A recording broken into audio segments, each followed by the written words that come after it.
So this is my basic underwater setup that I've been using for the last couple of years. I've got a couple of newer setups, but let's talk about this one first. This is the one I've been using for a while. The camera is the Sony A7S2. The housing is the Aquatica Digital housing for the 7S2. It also holds the Sony 7RII. One of the disappointing parts about the cameras is they continuously change the camera slightly, which means you need a whole new housing. It's always a drag. So the camera is, I primarily use it for video. The 7S2 does 4K video in S-Log, which is how I like to shoot. So that's why I've got it set up this way. And I've got it paired up with a 16-35 lens.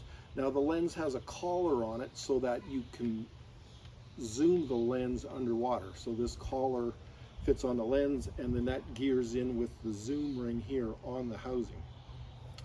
Now I have not found that I shoot at any length except the widest length underwater. So I'm not really doing a lot of zooming.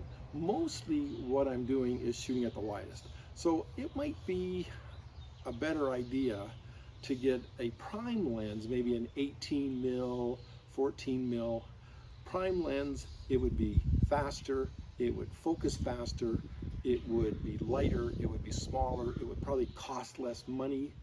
And since I'm not zooming anyways, maybe that's an option I should look at. Now this housing has the 8.5-inch port.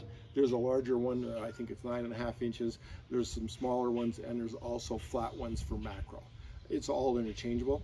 And I've got it, these arms, these are floating buoyancy arms. So if I just had normal arms like this right across here, it would be negatively buoyant.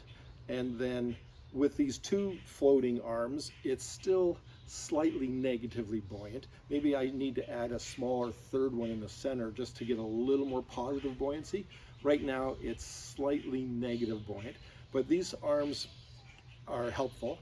I use the light in motion video light. So you've got the video light, a normal arm, the floating arm to the housing, and then repeated the very same on this side. And this is a new addition. So this is, I haven't tried it yet, I've just got it.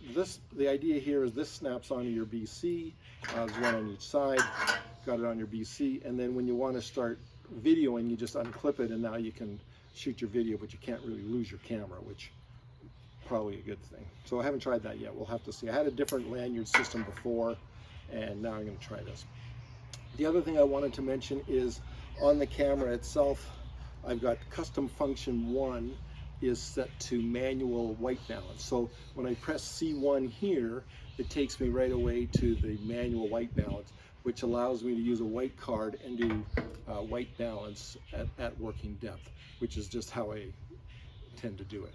So this is my setup, my basic setup. I've had this for a while. I'll talk about the newer setups I have another day, but my basic setup for shooting underwater 4K video.